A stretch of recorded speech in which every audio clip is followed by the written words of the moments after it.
some of these shows have like 3-year breaks between seasons. They saw Dead to Me, they said, this is good, let's make another as quick as possible, so I'm glad they did. What is up, Netflix fans? Welcome back to my channel. We have 2 marquee Netflix seasons of television that dropped today. The first one is Dead to Me Season 2. We're going to talk about this, and then later on, possibly tomorrow morning, The Eddy is the other series I'm excited about. But I binged through all 10 episodes of Season 2. I was so excited because I was such a big fan of Season 1. So let's get into it. Jen and Judy are back, and the lies that entwine them are bigger than ever. So we pick up in the aftermath of that bloody backyard reveal in the finale. The irresponsible pair once again struggle to keep their secrets buried. With a surprising new visitor in town and Detective Perez hot on their heels, Jen and Judy take drastic measures to protect their loved ones and each other, no matter the cost. Exactly what we loved about Season 1, returning in Season 2, this time new stakes and new twists. That's one of the things I loved about Season 1, were the reveals. I mean, constantly, every single episode had something new to offer. If you are in it for that reason, and possibly that reason alone, they are back, and they are crazier than ever in this season. And the person who shows up at their door, I can't reveal who that is, but let me tell you, you're going to be like, oh, okay.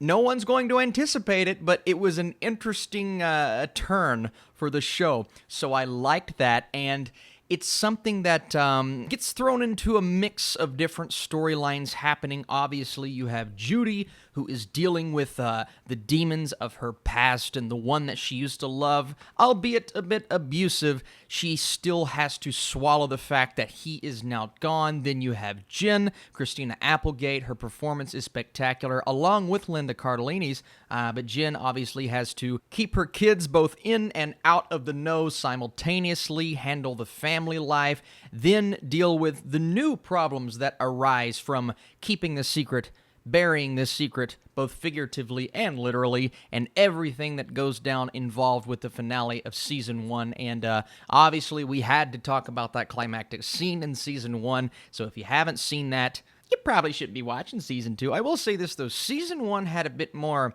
magic for me. And maybe it's the introductions to these characters a lot of the times. It's according on how they approach it, right? We're no longer establishing who these characters are. We know, and we understand the emotions that go into that. Cardellini was a very manipulative character in the first season, and you were really unsure of where their relationship was going to end up. The chemistry is so freaking good between the two. You're rooting for them to work this out. It's like, you guys, you had something in that friendship, and I want this to continue.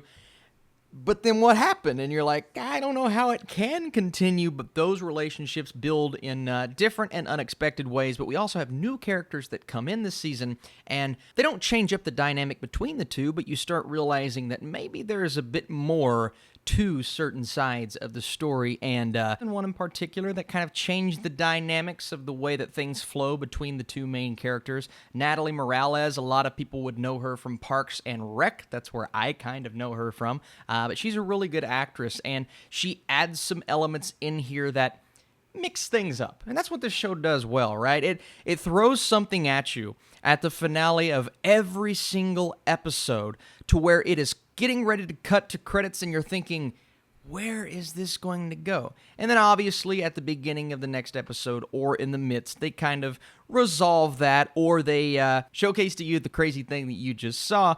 But I love that. And this show, the writing, I think it comes down to how creative the script is, taking something that is really just dealing with the repercussions of what happened in Season 1. And while I liked the start of Season 2, I was sitting back thinking, is this all it's going to be? They're just kind of picking up the pieces. It's really the fallout of the major event from Season 1, whereas Season 1, at the beginning, you are dealing with a couple of very tragic things, and you're learning who these characters are, and you're seeing the twists and turns come about. But at the beginning of this season, it's kind of like, what's the point?